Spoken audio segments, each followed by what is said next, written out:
Okay, welcome to Tanya Inside Out at G4 Taf Shim Pei Vav, and we last week we went through chapter 18, which is arguably the most important chapter in Tanya, which is the chapter of Mesiras Nefesh. Chapter 19 is a hemshech of chapter 18. Okay, and we're talking about the Ava Masuteres. Hidden love. Yeah. So that hidden love is really exactly what we're talking about. That is what we call, what we were just talking about, the actual... Die for someone. But, well, that's an expression of it. The actual love itself, an Ava Masuteres, is the word that Alter Rebbe uses, according to my Masorah, how I understand it, to describe that relationship. It's not a love as in, see, there's the Inyan of love is actually a very simple Inyan, although it does get more nuanced. Love is an attraction towards, and hate or fear is a repulsion away. That's it. It's a movement. Yeah. Whether you're bringing them to you or you're bringing yourself to them, then it gets all nuanced and whatever. Yeah.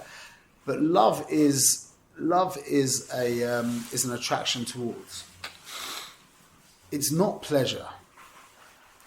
Love is not pleasure.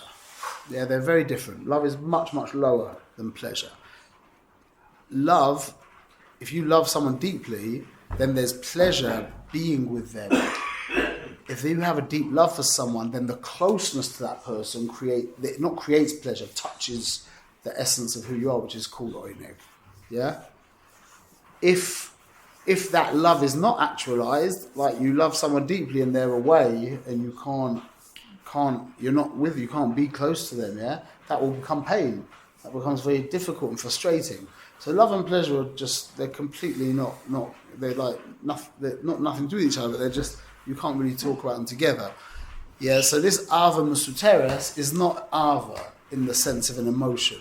In emotion, like the English is very helpful, emotion has the word motion in it, yeah, an emotion. It's energy to move you towards X, or to bring X towards you. Yeah? Whereas fear is the opposite. It's energy to move yourself away from X or to move X away from you. Okay? So this Ava Masuteres is a description of the Jewish soul, of the Nefesh Elokis's kesher to the Rebbeinu Shalom, which isn't really a kesher. It is the echad yochad miyuchad, the essence of the neshama. The essence of the neshama is the Rebbeinu Shalom. So they're not. They're not. That's what it is. So that's what the Ava Masuteres is, and that's how the Rebbe explains that Mesiras Nefesh is demonstrated by not that it's only available to the Kal Shabakalim, yeah, to the Poish Yisrael, but it's demonstrated by the Poish Yisrael. Poish Yisrael means people who have nothing to do with Rebbeinu Shalom, yeah? They are not Shomer Mitzvahs in any way. And then he says, Alaroiv, when push comes to shove and they have an option of denying God or giving up their life, they'll give up their life. So what does that show you? There's always a connection. That is, yeah, and that is what? The Pintalayim. But what does it show you? Meaning, the guy doesn't have anything to do with God. Zero. He doesn't care. He doesn't even believe in God. He doesn't even believe in Hashem. Yeah. Yet some guy puts a gun to his head and says, "Hashem echad or your life." Yeah, not your religion, because he's not religious. If he said your religion or your life, he'd say, "You take my religion. Who cares about religion?" Yeah, but he says Hashem echad. Yeah, your reality, the reality of your nefesh elokis, or I kill you. Okay, I'll kill you. And like we said, he would be probably marveling at what he was doing. His mind would be saying, like, you know, Joe, what are you doing? He's going to kill you. And he doesn't understand what's going on. That's called the teva of the nefesh elokis. What does it mean, teva? So what does a tiger eat? Meat. Why? Gazelles. What? Why? Why? Why doesn't a tiger eat grass? And why doesn't a cow eat meat? Instinct. or you could also call that teva. It's nature. Right. That's his nature. So now, what if I say to you, but why? Why does a tiger eat meat? Well, that's the way his stomach is built. So, but why? But then why? Okay, that's how God created. There you go. So teva means something that doesn't have time with us.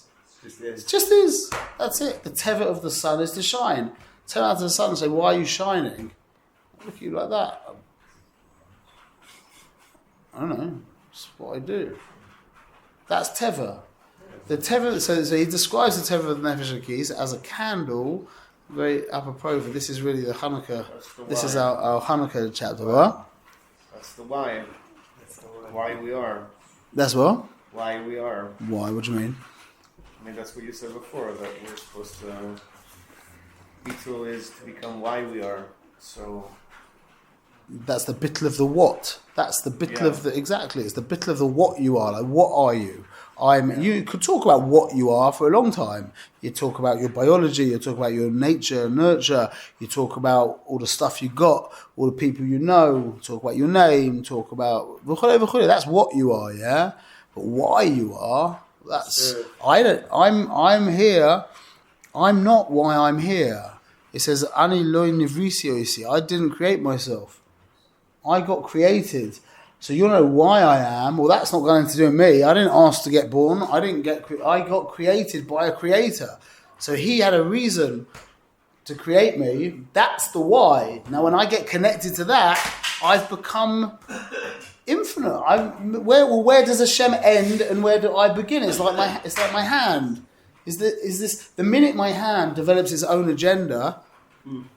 That's called that's called Parkinson's or something. What happens when a cell develops its own agenda? Cancer. That's called cancer. Cancer is a cell has developed its own agenda. So you get you get what's the word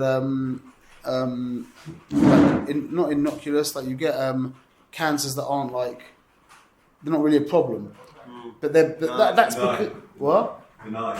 Is that right? Where it still really is. It is. But it just the thing is, because it's like its agenda isn't mamash neged the agenda of the goof. It's developed its own agenda, therefore it's called cancer. But it's he's like a nice guy. You understand? Like the guy's a nice guy, yeah. So he's got his own agenda, but he's not he's not mamash raping and pillaging and he's like a nice guy. That's called like a benign cancer. Potential. More potential there to do damage.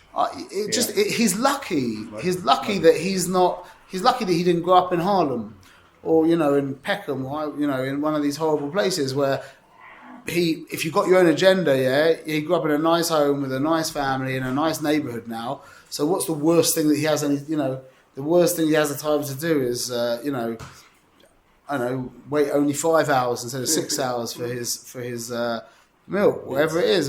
But that would already be in a favour. But either way, the point is that when you're not aligned with the organism that you're part of, which is called Hashem, that's the thing. That's reality. We call that Hashem. Yeah. That when you've developed your own agenda, then that's being connected now to the what you are as opposed to why you are. Something like that. Yeah. That's what it is. When a person is not on board with trying mitzvahs and really, hopefully, the Shema, then it's like you said. That you could maybe make a case for that. So the flaring up. This guy who's giving up his life and marveling at himself while he's giving up his life. What's happening is that the what he is being temporarily trumped by, you could say, maybe the who he is or the why he is. Basically, the essence of his nefesh elokis is overwhelmed, which is the why he is overwhelming the goof, which includes the personality, ego, etc. And that is called the flaring up of the ava mesuteres, which is, again, it's not an emotion. It's just a gilui of the actual relationship, which again, there's nothing to talk about. There's nothing to say about that. Are you a son? Are you a Jew or not? Yes or no? Are you his son? Yes or no? You might not know. Yeah, it could be there's a suffix, but there's no lemaisa. There isn't. It's just a binary thing. Yes or no? And it's that part that's just yes or no. That when a yid gets put into a real difficult situation where he has to choose between reality, real reality, and himself, al-roiv, he will choose reality and he'll give up his life. So you can only really see that. Why do you only see that in the case of a secular person, not a religious person? But didn't Rav Noach used to say, I heard this, that once you know what you're going to die for, you know what you can live for? So, okay, good. That's exactly what I was just about to say. Is now, why is this best described, this phenomena? I think it's phenomenon. Singular is phenomenon, yeah? I think plural is phenomena. And this phenomenon, I think, is this phenomenon of the Jew giving up his life. Why do you only really see it when it's a secular Jew giving up his life? Why don't we talk about Rabbi Akiva? He gave up his life, he was correct. Yeah, why? Because with Rabbi Akiva, not that Rabbi Akiva didn't give up his life with this as well. Yeah, there's more to that story. There's a lot more to that story. But see, by Rabbi Akiva, there's a havamina, which there isn't by the Fry Jew. See, by Rabbi Akiva, the havamina is that the Roman comes to him, and says, "Okay, Akiva, I want you to denounce the God of Israel. Yeah, stop teaching Torah, or we're going to mamash really put you to death in a grisly way." Now, if he sits there, this is the havamina. Yeah, he's sitting there thinking, "Well, I wake up, early in the morning. Why? Because I need to daven, and I have to have a seder of his boriness before davening. I get up. The first thing I do is as I open my eyes, I say Moida Ani. Yeah.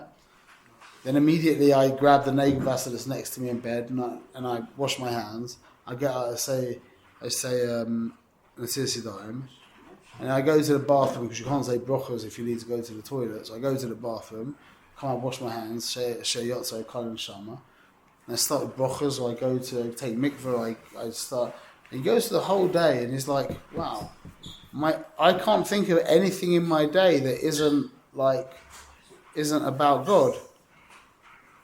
And so he scratches his head, he's thinking, so wait, I've got a choice now between my entire life and a grisly death. He's like, well, if you don't kill me, but I'm not allowed to do that, then well, what am I? So I suppose you might as well kill me. That is not Mesiras Nefesh. That is Shmiras Nefesh. Why? Because his whole thing, let's say, again, this is just the havamina that you would have. This is the reason why you had these idiot Rishoyim on October 7th, thousands of them prepared to give up their lives for their God. They weren't giving up their lives, they were giving up their goof for their identity. That's called Shmiras Nefesh. That in technical Kabbalah language, in technical language of Chabad, that's called giving up your ishus for your metzias. Giving up that ego ani for the real ani. No, the metzias means you're being killed. Yeah, Mesiras Nefesh is when you give up your metzias. You give up the metzias. Over time, endless Jews and non-Jews have given up their lives for all kinds of funny stuff. Why? What is that? That's called Shmiras Nefesh. They have decided that political freedom. They are so identified with political freedom that they are political freedom, and therefore, if something comes to threaten political freedom, I'll give up my life because I'm actually. In that case, I'm adding to political freedom, so I'm more. I happen to be dead. I don't care. That's not Mesiras Nefesh. It's about killing Jews, and it's about It's whatever it's about. It's not about. It's not Mesiras Nefesh. What? It's about being psychotic Islamic zealots and killing Jews. Whatever it's about, it's about their virgins, or it's about having meaning, it's about fitting into their community, it's about being a martyr, whatever it's about something. Okay. Yeah, the Yid who's getting, who's giving the offer, the secular Yid, he doesn't have that. So you can't say by Rebbe Akiva you would make this mistake again. Though of course by Rebbe Akiva this was happening as well, but Rebbe Akiva was actually offering up a deeper thing than this.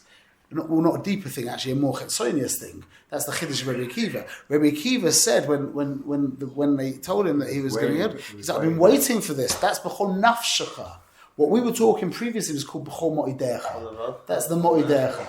Mo'idecha, b'chol mo'idecha. By the way, uv'chol mo'idecha is gematria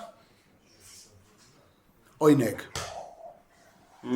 That's the essence of the essence of, and that's what you're giving up by. That's what the Jew. That's the difference between a Jew and a non-Jew.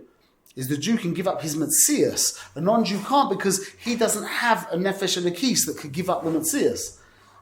But what Rabbi Akiva did when he said, "I've been looking forward, I've been waiting my whole life to express the b'chol nafshecha." That's the nafshecha, meaning that I'm giving up my I'm. It's difficult to say it. It's nuanced.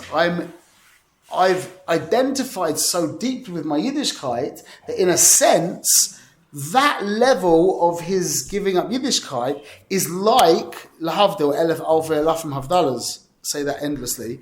Is like the Arab giving up his life for Allah.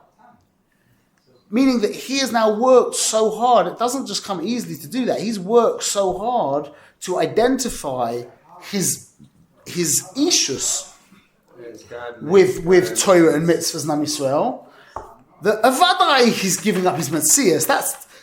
That's taken for granted. But the chiddush of Rabbi Akiva was that he was so identified with Torah and mitzvahs and Am Yisrael that he was also giving that up, which you don't get from the secular Jew.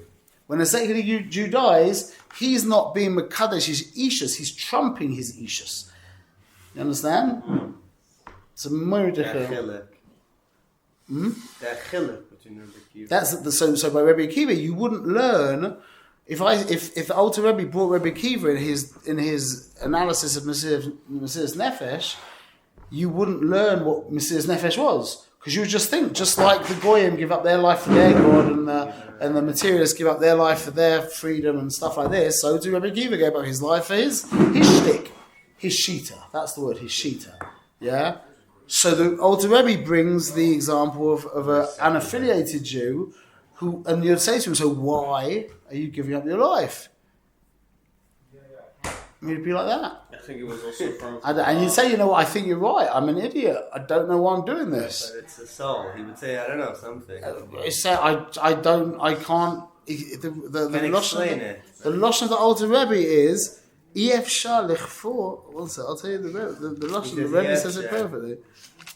He says, "She'i efshar klal lichfor b'Hashem echad, bli shum tam v'tayno man klal." He's like marveling at himself, saying, "Why are you doing this?" That's the difference between. That's called the Pintis. And now, what's that to do with the candle? Yeah. So this is why and it's beautiful because it's Mamash Hanukkah. That the candle, the symbol of the candle, is different from the candle's different from everything else in Gashmias because the flame is going up. Yeah, Gashmias, everything else, and Ruchnias goes down. Yeah. By the way, this is just an interesting point. Why, when we talk about God, we go like that. We know He's everywhere, He's everything, whatever, but everyone goes like that. Yeah. Because that's called aiming for the... Yeah, but He's just as much here as He is everywhere. You know the song? Up, down, down. So we have this kind of notion that He's in the Shamayim. So why is that? And even Shamayim... Why is that? That's what it's just how it is. That's what it says. The Indian is you're aiming for the highest. I'm saying that. So it says, there's lots of psukim. You pick what psukim you want. My point is that it's the Indian of just aiming up. That's what God is. He's the highest. It's the Indian of aiming up. Anyway, so the candle is a moshul. So the way the Rebbe describes the candle is it wants two things. Go back to the source. It wants exactly. He says this thing. There's this thing called the Galgala Aish, which is I don't know what it is, like Ruchnius wise, whatever it is. It's some kind of like some kind. It's the shorish of fire, and it's above. Okay, I don't know what it is, but that's what he says. Nice. What? Yes, I'm looking the whole time. So those flames are trying to get back to their shorish. Yeah. Huge wheel of fire. What about a stone? Johnny I'd love Cash to see song. that. Sorry. What about a stone? What does a stone want? If a flame wants to go up, a stone constantly just wants to go down. Yeah. So This tenuah, this movement. his teva is to go down. So what does a stone actually want? Look, when you see a stone roll down a hill, what's it looking for? Source, where it belongs. It's looking for manucha. It's waiting for a moment when it's going to be able to stop and stay still. And when then it hits that place and it stops, and he's like, "Oh wow, I'm now more.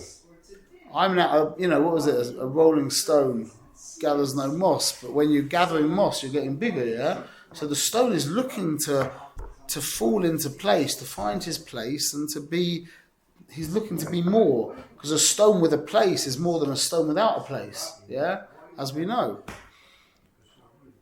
But the candle's looking for the opposite. What happens when you take a flame of a candle? He wants to go back to the Galgala Aish, which is, let's say, a massive bonfire. What? You turn it upside down, it'll go out. Yeah. That. What happens if you take a match and you throw it into a bonfire? What happens to the flame of the match? Nothing. Well, you can't point to it anymore. It's just not there. It just got nivla. Yeah. What? Well, it's not really. That's not the description. It's not. No eye. Even if it goes into a small, bigger fire, even if it just goes next to another fire, twice as something, it loses all sense of self into the fire. Yeah. It's just you can't. It didn't go out, yeah, but it's not there. That's what we call srafim. That's the Indian. Yeah. And they burn out. Really? But also, it doesn't want to be here. That's the point of the That's fire. the It's whole being point of held. them. It's being held here. Al korchoi. We Again, don't if want it's to be will. here. Our soul does not want to be That's here. the point. This This is exactly the Indian. So he doesn't want to be here. If he actually got his way, what would happen? There would be no fire here, and there'd be no fire there. That is the teva of the nefesh elokis. Like a gift that Hashem gave us. So that's why we need the nefesh. Fire. That's why It's we a need the gift. nefesh It's- b'amin. 100%. That's why we need the nefesh b'amin. No? So we have something that holds us down. Yeah, and that's something to fix as well. The Rebbe says twice in Tanya that so the that's neshama we're doesn't supposed- need we're any supposed to tikkun leave. We're atzmai. supposed to leave. It's That's- perfect. that's Sorry? the idea. But then that's the idea is we're supposed to leave. We're supposed to have nothing to hold us down, so we can. Well, this is the thing. What's the we? That's We the as question. Jews, like, what's the point? No, but what are you talking about when you say we? You are a community of things. It's a complicated question. When you say me, I'll tell you. When you're sitting there right now, I said we. we. Okay, so now like, I'm telling you, us. we're talking now. Yeah, we're talking We as Torah. Jews. But what like I'm telling you, when the guy's sitting there at the computer, yeah, watching the schmutz, yeah, it's the same guy as who's sitting here now talking about Avodas Hashem. You call that the same guy? I wouldn't. No. Yeah, He's saying we on a soul level as neshama. it's that idea when you talk about me. I'm just saying maybe you're right, but I you didn't say me. I said we. we either way. When you're talking about the mensch, the mensch wants to go up and be in this battle into Hashem, the neshama. I mean, if that's the point, if that's what we're supposed to be doing, are we supposed to be trying to leave this plane? Is that what No, we're supposed to be doing? no. Clean out the nefesh behemoth so we don't have any holds. We're here to anymore? fix the nefesh of Bahamas. Okay, and then Your primary tool to do that is your nefesh elokis. But isn't it Rabbi Kiva? Rabbi Kiva was at the level he wanted to do that, and he's waiting his whole life to get to that point where his neshama can go up. And we who are living here, we're trying to connect to Nefesh Elokis without doing Rabbi Kiva did. I don't know about That's other an people. extreme example, though. I don't know, but I know that our avodah here is to fix the world, and the ikka thing that you fix when look, right now we're elevating this table, yeah, because we're learning to at it, yeah. In another few days we're going to be lifting up oil and fire and psilus and the height and the time, and then all of these things, yeah. Then another few months after that, we're going to be lifting up flour and water and the ability to speak by talking about Mitzrayim, yeah, and etc. etc. What's the one thing that you're always lifting up? Every single thing you do as a Jew. There's one like thread that runs through all of your avodah. Your nefesh abamis, your ego, your goof, your energy, whatever you want to call it. Like it's really when you get into this, clearly you'll realize that the idea of like what am I? So what do I want? The next question has to be, well, what are we talking about here? If we're talking about the nefesh alakis, the nefesh alakis doesn't want to be a bichlal, it just wants to be nisraf into Shemaim. Yeah, if you're talking about the nefesh of Bahamis, the nefesh of Bahamis doesn't care about God or Shemaim, it just wants to be the most it can be here. Right. Yeah, if you're talking about the nefesh of Maskeles, which is the place, which is really what you are, the general, unless you have identified with the lower part or the higher part, then what you want is dependent on who you have identified with. If you've identified with the nefesh of Bahamis or identified with the nefesh of Gis. That's the avodah. You are the real you. The way I understand it is a space in which the nefesh lakis, the nefesh bahamis exist. And now your question is, what do I identify with? Now you can disidentify from the nefesh lakis and the nefesh bahamis. Yeah. Now that is like the way I understand it. Well, the way I understand that is like goyish enlightenment. Right, consciousness. Pure light. Yeah, just completely unidentified, with nothing. You're just nothing. Right. But that's not the avodah of the Jew. The avodah of the Jew is to re-identify with the nefesh lakis. That's a completely different job description to other human beings. And through that re-identification with the nefesh lakis is to be ma'aleh the nefesh bahamis. So you're lifting up all of the world, but that's a secondary avodah to the actual lifting up of your nefesh habahamis. So we're not there to just stump on him and kick him out. To kick him out, we're there to elevate him and to be megadash him and to draft him into avodas Hashem, which means getting your oineg involved in avodas Hashem, but not doing it because of the oineg, because now it's like the nefesh habahamis has taken the nefesh alakis. You're getting the oineg of the nefesh of Bahamis involved because that's the highest level of nefesh of Bahamis. So I want to have oineg in my mitzvah, not because I care about having oineg. That's the ultimate korban I can bring to you, Ribono Shel Olam. That's the ultimate thing I can give to you, Ribono Shel Olam. It's about service. It's about service, and now you need the pleasure. Really, the highest level of service. That pleasure. Very easy. Easy. But nowadays it's very easy to get out of that as well because we're just saturated with pleasure and we don't care anymore. We don't care. This is an amazing opportunity we have. We just don't care. Like, how much better is the cake going to get?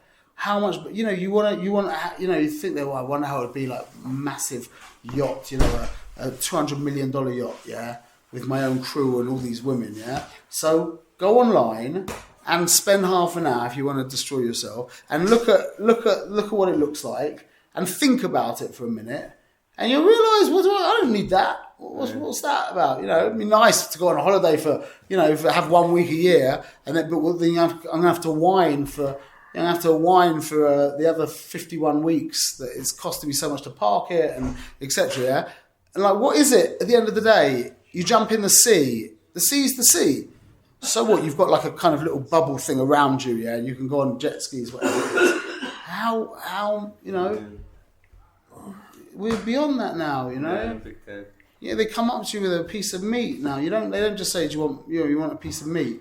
They give you 5 different levels of how it's going to be cooked. And you've got 25 different types of herbs and spices, and then you have to decide what kind of bun you want. Even with matzah, what kind of matzah you're going to eat. Yeah, in the old days it was like, wow, we got some matzah. Now it's like you want spelt, you want chita, you want it like you want triangle matzah. So I said, but this is actually, it's just as a side point, it's a very important idea, is now that we have all of these infinite options. But the pleasures available in mitzvah, meaning now you can get all different levels of tefillin. You can get all that was never available. Yeah, you want an esrog and a lulav. In the old days, you were lucky if the Rav had a lulav and esrog that was kosher, and you got a time to shackle it and say a bracha. Yeah, now you go to the shuk. You want the chazanish. You want with a garter, without a garter. You want with a pitum, without a pitum. You want. And you can now, if you don't become you want it from Italy, you want it from Eretz Yisrael, you want it from wherever everything you want, So you could understand that now. If you don't get sucked into that on an OCD level, which is very easy to, But if you are aware, and like I did that this year when I went for my esrog, I was just looking at what do I. I never did this in the past because I felt like I was above this. Yeah, just give me an esrog. Just kosher. This year I went with my son and we spent like 20 minutes going through. I never done this before. Going through all the esrogim, and I was asking myself, do I like this one? Do I like this one? Like when I bought my car, I went to the Chevrolet place, to get I looked at a Traverse. It was a very nice car. Then I went to the Kaya to look at the Carnival. And I saw that the 2 back doors were electric on the Kaya, and on the Chevrolet they open physically. Decision made. Chevrolet. Done.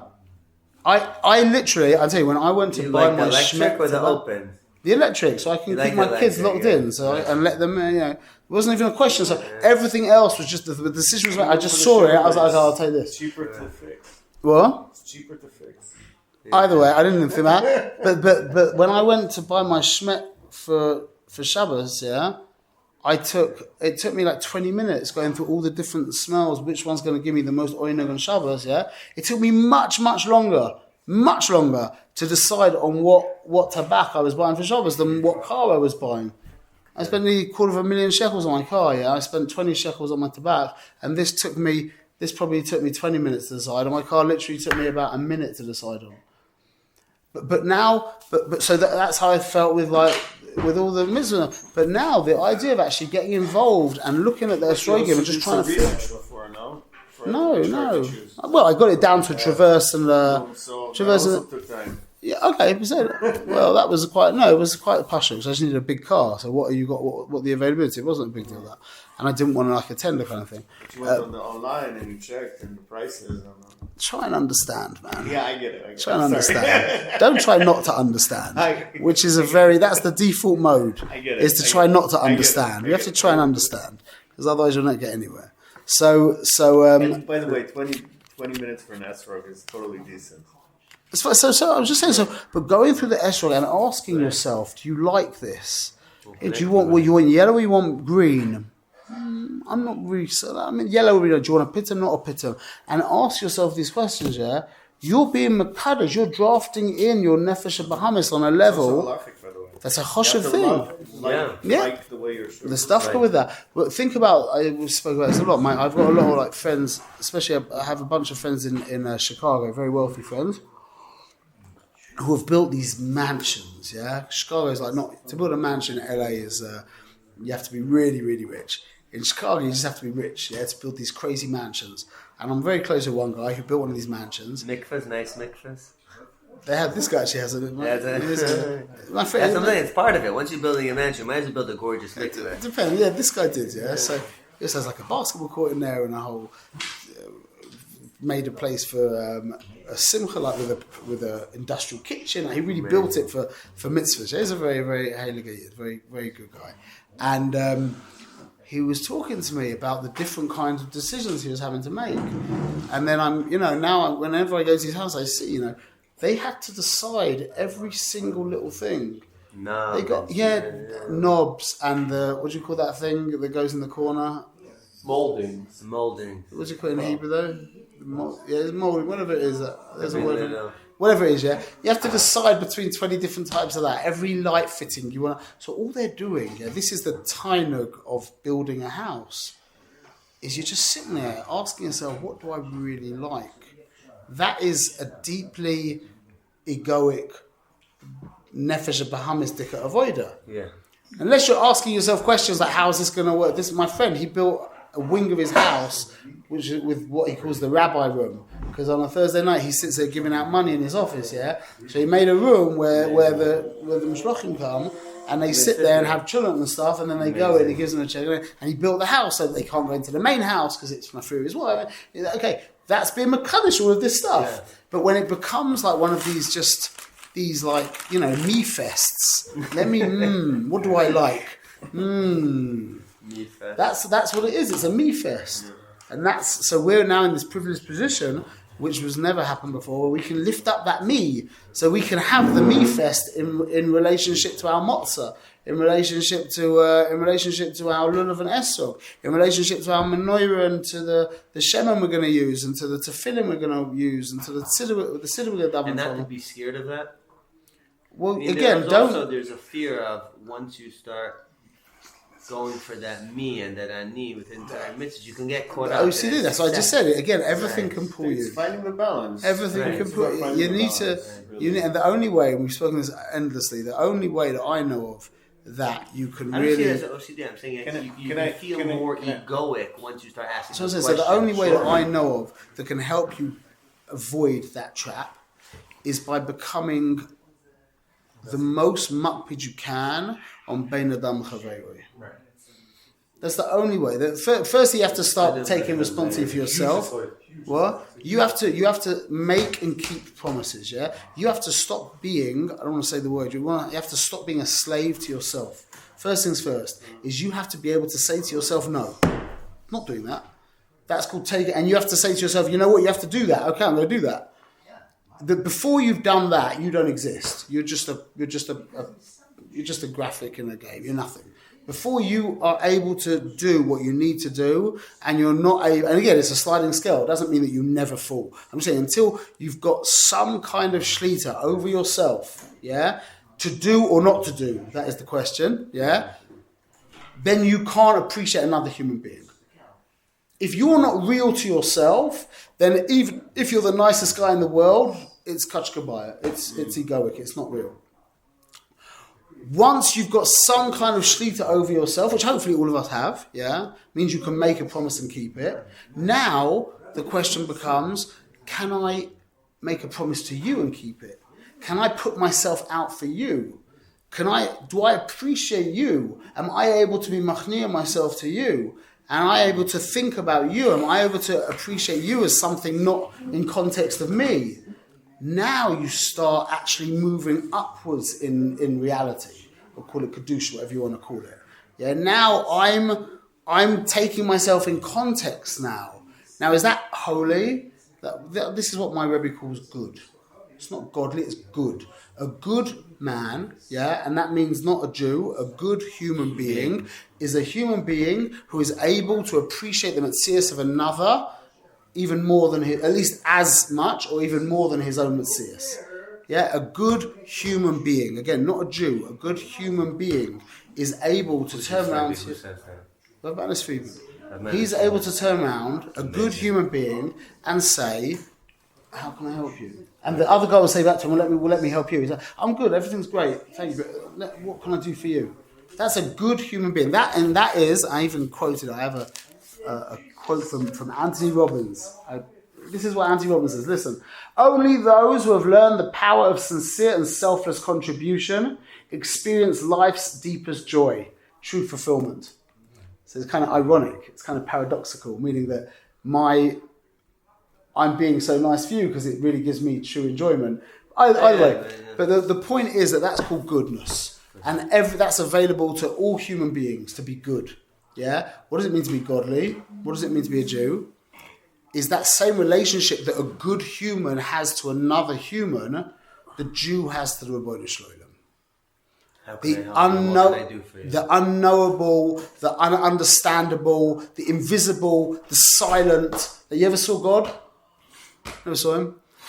that is the goal of Yiddishkeit, is to have that relationship where he's more real to me than I am to me. And to the best of my knowledge, and I would stake my life on this, to be honest, if you can't appreciate another human being on a real level, well then kal v'chomer, al achas kam v'kama, keep saying that forever and ever. God's just a joke. He's just a tsua. He's a pestle in your mind. He's a getchka. Just like it is by the goyim, how they take their God. Do you believe in God? That's maybe a good thing. Yeah. What a ridiculous! Look how much craziness happens in the name of God. What's the goodness of believing in God? That's why Hillel said, what's hateful to your neighbor, don't do to yourself. Why didn't he say worship God? Because by human being, God always ends up as a tzura. That's the only being in reality that has kesher to Hashem mamash is a neshama. So that's so now that's what I'm going to say. If you want to ask, how do you get involved? You can go to the Lulav Esrog shop, and you can just get completely dragged into it for an hour or two. And on OCD, on an egoic level, that could happen, So I'm just trying to tell you that the avoider to make sure that doesn't happen is make sure that your Ben Adam Chaveroi is mamash. That's where you do that. That's where the fight takes place. Because again, when it comes to serving God, you want to say Tehillim 3 times in a row and do fast Tainus Dibor, And it just happened that today your wife has come down with a fever. Well, look, I've got big avoiders to do here. I'm sorry, it's going to be hard, but you'll be all right. Hashem will help you. That's mamash rishus. You're going to do your big avoiders, and your wife's going to sit here in pain and misery. Like I kind of did something like that this morning, so I'm giving myself a patch on that, and yesterday as well. But that's the cheshbon. Avoiders Hashem could be not, big avoiders could be very, very damaging to you. I'm not saying that I'm just saying it needs to be. What he wants. So you have to say. So it's much. And I was just as a side point, I always thought like this by Noach, by the Mabul, the world had descended into a terribly bad place, What was the tikkun of humanity? And this is just my chiddush, my own thoughts, The tikkun of humanity is take care of animals. See, it's easier to take care of animals than it is people. Because people have got an ego and they have their own sense of self, and they, to be machni yourself to a human being is not pasha. But to be machni yourself to an animal, you see, the whole of America does that every day. They all have their dogs. Now people are vegan. And whatever it is, you could. So that I always thought that was the first tikkun, is we fell to this deep level of selfishness, which is always the problem, whether it's avoid zara or gili arayas or whatever it is, always selfishness. We fell to this deep level of selfishness. Hashem says, okay, we have to start again. Now, how are we going to rebuild humanity? Noach, you're going to now, for 150 days, you're going to now, mamash, become a zookeeper. And you're going to put the animals' needs before your needs. Fine. So now comes Vita Avram Avinu, who starts being hachnasas orchim. That's the inyan of orchim, is acherim, bringing other people. And he started to machni himself to other human beings. That was the progression. And then eventually we got to Moshe, where Hashem brings the Torah, and now we're ready to actually be machni ourselves to the Rosh Hashanah. This is my own thoughts, but that's the seder, is to be mevato yourself to God is easy. That was the tzedukim. What did the tzedukim do? Well, you spend Adam makkah. Meaning that the tzedukim, you can like on the Reform Yidden, you haven't got any questions. Meaning, you want to play guitar on Yom Kippur, well, you play guitar. You feel like fasting, you fast. You don't feel like fasting, so you don't. What you want to do, you do. It makes sense. But the tzedukim, they put themselves through a lot of tzaros. Even if the reforming put themselves through one tsar, you'd have to ask the question. But the tzedukim and the baitusim, they used to sit there in a cold, dark house on Shabbos, and eat cold food. Where they would see the prushim, the Fumiyidin, And they'd be like saying to him, you guys are mamish friars. Look at you, sitting there with light and hot food and Shabbos. We're the Ovdei Hashem. Yeah, look at you. Why? But they let go of the Rabbonim. They let go of the Torah Sheba'al Peh is the Rabbonim. The Torah Sheba'al Peh is not a sefer. The Torah Sheba'al Peh means your Rebbe. That's what it means. Yeah? So that's hard. To be machniya yourself to a book, someone tells you, says, let me check that out. And you see, okay. That's why it's so easy to be machniya to a dead Rebbe. So it's so easy to be machniya to something else where you're choosing is how I understand it, how I understand what he said, etc., as opposed to someone who tells you this that's real hachna. So the Baitusim, that's like the Messiah was Moshe. That's exactly what Torah Sheba'al Peh is. So the Baitusim, the Tzedukim, they took a hit in their comfort. Why? Because they were pandering to they were pandering to their Metzias. They were pandering to the deeper level of who they were, which is able to deal with a lot of discomfort as long as I'm more. Like how people climb these massive mountains and go through terrible tsaros, for 3 months, so you can get to the top and be more. They mamish destroy their goof and they destroy their mind so they can become more by conquering the mountain. That's what the Tzedukim and Baitusim were doing. They were happy to sit there in uncomfort and discomfort and whatever so that they could be more, which is not Yiddishkeit again. So that's why the progression is that first we're machmir ourselves to ourself, meaning that we have to take responsibility for ourselves. Then, and it can work in tandem as well, and they feed back, it's more complicated, it's a feedback loop as well. Now we're machmir ourselves to other people, and when we come across other people, the question is, how can I help? What can I do for you? Yeah? And when they start becoming a Messias, then you've got another nice way is to work on the invisible people, which is what I've said lots of times is the Indian of why we learn Elam and Siyas. The first thing that the Yid does when his mind is functional is now start thinking about the invisible human being, the one that you don't know, not the guy in front of you. Yeah, but Elam and Siyas is about returning lost objects, meaning I'm caring for this guy who I don't know who he is, where he is, what he is. I think that's that's a hachana now for now using my mind to actually come to the place where I'm makir the invisible silent Rebbeinu Shloim. So that's exactly what I was about to ask. So the third step is lachniat atzmenu lakadosh baruch hu. Lachniat atzmenu. Well, you could say there's a step 2b. Step 1, step 1 is machniya yourself to yourself, which means machniya yourself to your word. Means you have to be working on making and keeping promises. You should be, at least, it depends where you're holding in your avodah, but if you're not holding, then you should be making a decent promise once a week that you're going to do for the week or whatever, call that a mini mission, however you want to define that. But you should be making promises that you're not lashon and neder, a commitment. And when you say you're going to be set at 10 o'clock, you're there 10 o'clock. Maybe they don't care. But for you to be, because what happens at 10 o'clock, it's now 9:45. If you leave now, you'll be on time. But as you're just walking out the door, you remember there's that email that you didn't answer. It's going to take like 5-6 minutes, I'll be a couple of minutes late. Well, now say no to yourself. That means that you exist. So that step A is be machni yourself to yourself, which really means to your word. Step B, that's step 1. Step 2 is now be makir the other bus of Adam. But then 2B, you could say, is start caring about the invisible mensch, which means don't pee in the mikveh. That's a hard one. I'm not joking. It sounds funny, I'm sorry to speak about things like this, but that's really difficult. You're in the mikveh, and no one's going to know.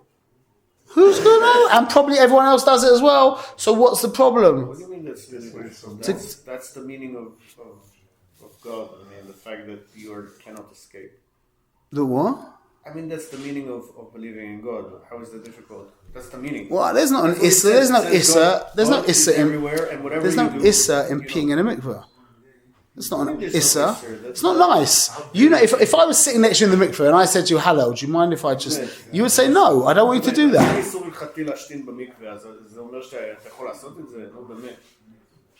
Again, just to understand what I'm trying to say. Again, try to understand.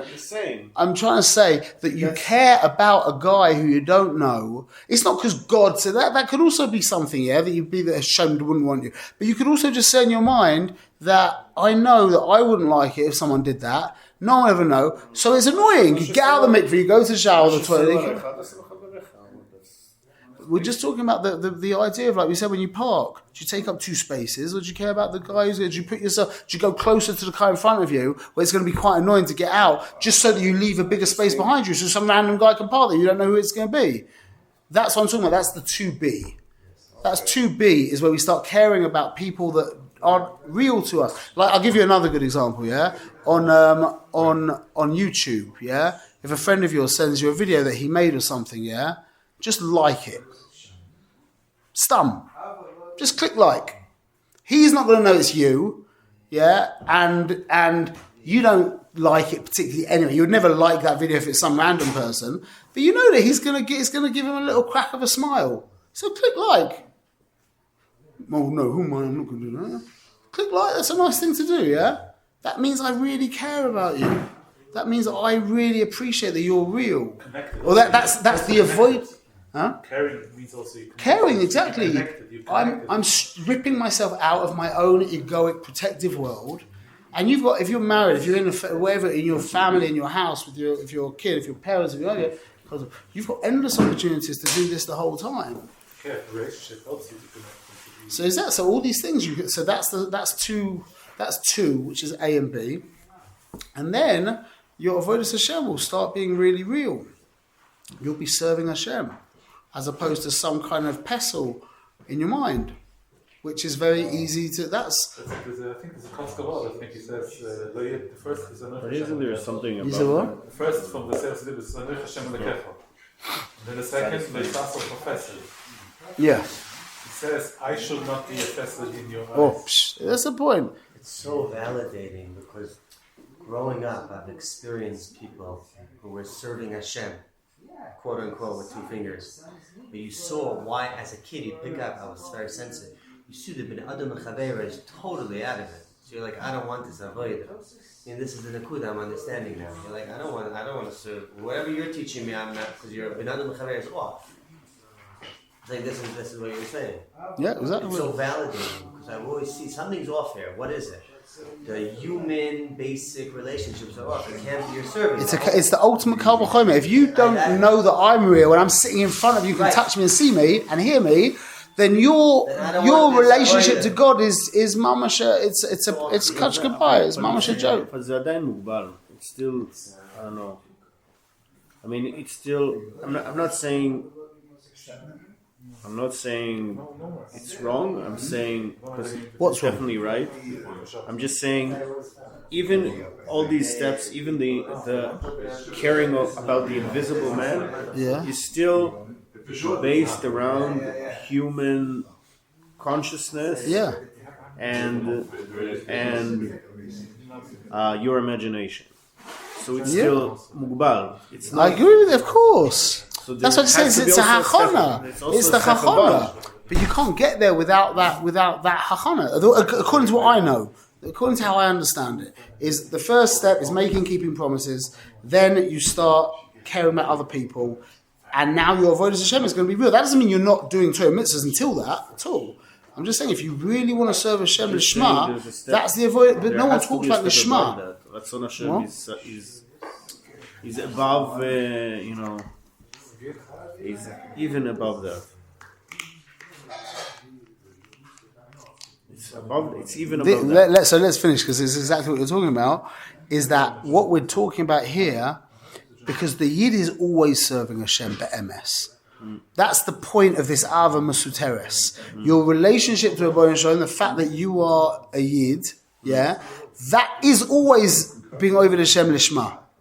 What we're trying to do is pull along the human element. That's exactly the point. That we're trying to get the human element along for the ride. And the only way that I know of doing that is what we've just spoken about. Keeping promises.